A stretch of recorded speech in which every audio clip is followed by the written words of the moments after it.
everybody, it's Joel from the Board Game Mechanics. Today I'm taking a look at Happy Pigs. But before I get into the gameplay and everything else, I just want to remind you guys, the Board Game Mechanics, if you're just brand new to us, you haven't watched our stuff before, we do have a YouTube channel and some podcast stuff going on. But mostly our Facebook page is the center of it all. So if you go to facebook.com/Board Game Mechanics, one word, you can find everything there. Or if you go to bgmechanics.com, you can find our podcast and we'll get you other places from there. So if you enjoy what you're seeing here, please subscribe, please like us. And anyway, without any more self-promotion, let's go on to looking at Happy Pigs. Before I give you my thoughts, we're going to take a real quick look at the gameplay here.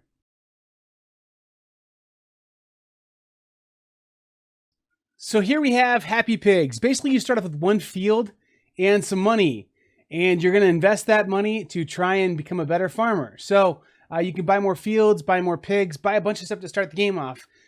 So what all can you buy? Well, let's take a look here. This handy little board comes with the game. For $3, you can buy a tiny pig, $6 a small pig, 10 and 15 are the larger size pigs. And this just kind of is how much they're worth. Also, you can buy vaccinations, which help your pigs survive from season to season. Pretty important thing. You can buy these love amulets that, like, when your pigs mate, they skip a size. They go from being that tiny size all the way up to being that medium size instead of having to go. And then the feed lets you skip a size when you feed your pigs. So your pigs automatically grow. Whenever you take a feed action, the feed lets you grow them an extra size. So you can buy those supplies and some pigs. You start off with $45. And you just start off with one field and you kind of have to go from there. So you do only start with one field. This is showing that you can get 2 fields or you can get 3 fields. You can get more fields, but as you go, you have to pay $10 for a second field. If you want a third field, it's 15, and it goes on and on and on. And the ellipses there mean that you could get infinite fields, just you're going to pay $5 more than the last one to add on to it. So at any rate, as the game goes on, you're going to be buying pigs and taking actions to try and improve your value of your farm. The way how that works is we're going to look at these cards. There's 4 seasons worth of cards. There's spring cards, summer cards, fall cards, and winter cards. And each of these seasons of cards has basically 4 actions that are going to take place simultaneously. So you're going to choose if you want your pigs to be fed, if you want to take your pigs and grow them one size by taking a feed action. Again, if you take that feed, by that feed, you can move up 2 sizes. You also need to choose if you want to buy supplies. Are you going to buy more supplies, buy more pigs, buy more fields, buy just whatever you can buy? Are you going to buy during your turn? Are you going to have your pigs mate and make more baby pigs? So any pig that is basically the larger 2 sizes will produce a tiny pig. I think the way how I explain this is like it's artificial insemination kind of. And then finally, you can sell your pigs. So you grow your pigs up by feeding them. You gain money from growing your pigs, and then you sell them. And then these numbers say there's only that many number of actions that are going to happen on each turn. So in this one, there's only 8 of the feed, 10 of the buys, 9 mates, and 7 of the final action there. You get a set of these cardboard chits as a player, and you're going to secretly choose which one you want to do. So I chose I want to feed my pig. And let's say the purple player's playing with us and the blue player's playing with us. And they're all going to choose an action at the same time. We're going to reveal them simultaneously. And looks like 2 of us picked feed our pigs. One person said they want to sell their pigs. So the way how that works now is the 2 of us that are feeding our pigs have to share that 8. So we each get 4 actions. And the player who chose to sell the pigs action gets to do all 7 by themselves. So there's an incentive for not picking something that other people are going to pick. So the other thing too is these cards have events on the bottom of them. Sometimes they have them. That one didn't have them. Vaccination. Season of Love. So this is where you automatically get more pigs if you have pairs of larger size pigs. There's different festivals that give you money. This is the sanitary inspection. So the prices of pigs are expensive that round. Sometimes there's a sale where you can buy supplies cheaper. So there's events every round. When the cards are fully exhausted, we go through all the cards. The game's over. And whoever has the most money at the end of the game, you want to get a big stack of money, you win the game if you have the most money.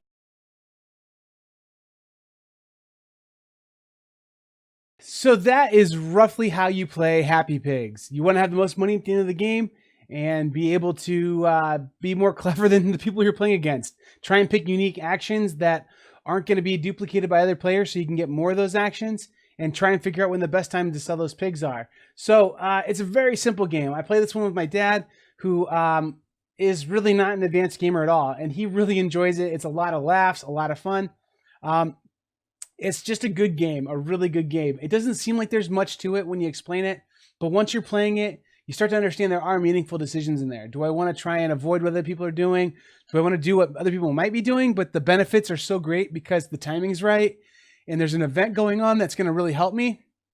Or do I just try and strike out a path of my own and gain the benefits of getting extra actions? So this game is really excellent. I really, really love this game. Enjoy it a ton.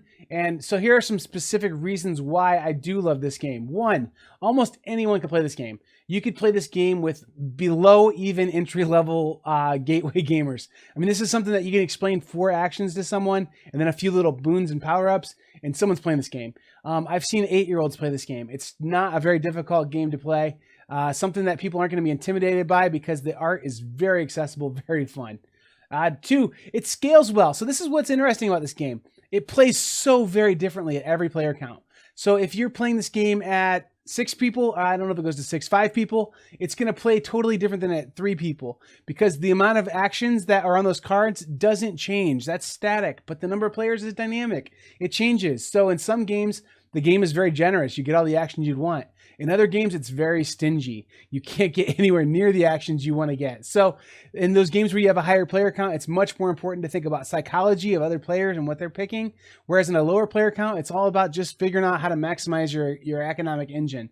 So it plays almost as 2 different games at different player counts. Pretty neat.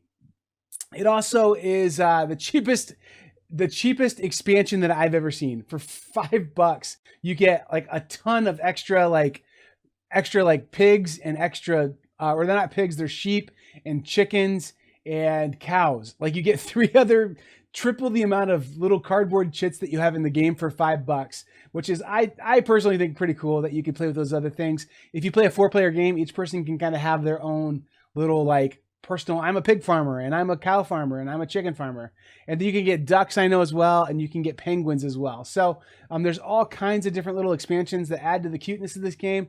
Just a really cute little fun game, cheap expansions. It's just a lot of fun. It's hard to explain why this game is so fun sometimes.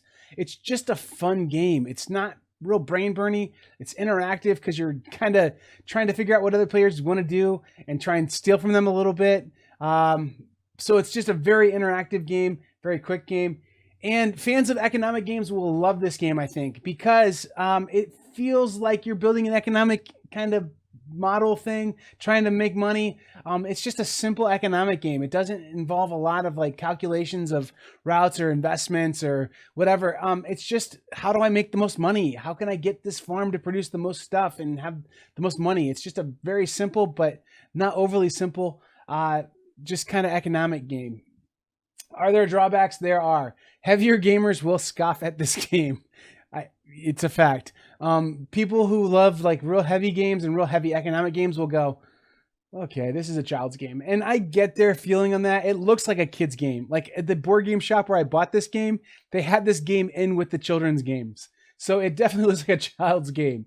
And it has a runaway leader problem at some points. So money makes you more money. And so if you have more money early on in the game, you're going to make lots more money later in the game. So it almost has a little bit of a runaway leader thing, which doesn't really impact the game that much because the actions are so like just tight. Like I don't feel like there's a huge advantage to picking one thing over another if you kind of understand the game. So it keeps it pretty tight. But if you play the game 3 or 4 times and you're playing with first-time players, you may have to pump the brakes a little bit and give them a chance to keep up with you. So it does kind of have a runaway leader thing with experienced players playing with new players. So the final thing I'm going to say about it is there are just stacks and bags of cardboard in this, and it can be a little bit fiddly.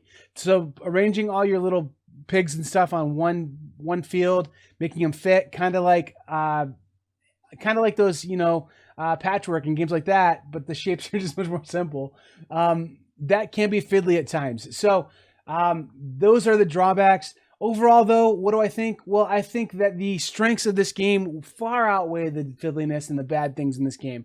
I think that this game is excellent. I suggest it for almost anybody to own. I think it's a great addition to almost any game. It has a unique feel to it. I don't think there's another game that's too similar to it. It just plays like anything I've ever played.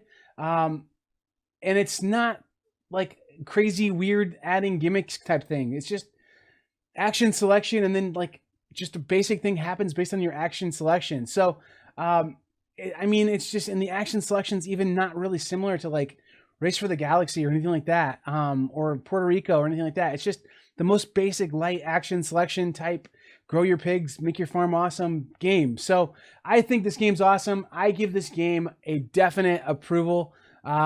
It's accepted for sure by the board game mechanics. And I give this one, I would give it, I want to give it a 5 out of 5 wrenches. Like I really do. But a 5 out of 5 wrench game, I think needs to be one of my like top 10 to top 25 games. And I'm not positive this one cracks the top 25 games. So I feel like this one's going to get a solid 4.5, maybe even 4 3/4 if we're going to do quarter points, but it's not quite there with my top 25 games. It is excellent though for what it is. It's a great game, a really awesome alternative to other gateway type games that are out there. Just a really fun game, and it plays in a little longer than a filler, not real long. So it's something you can definitely play between a couple heavier games or longer games and just really feel like you got kind of a palate wash of just some fun. So that's what I feel about Happy Pigs. Have you played this game? What do you think of it? Leave a comment. Let me know. All right. Thanks. I appreciate it. And you guys keep gaming.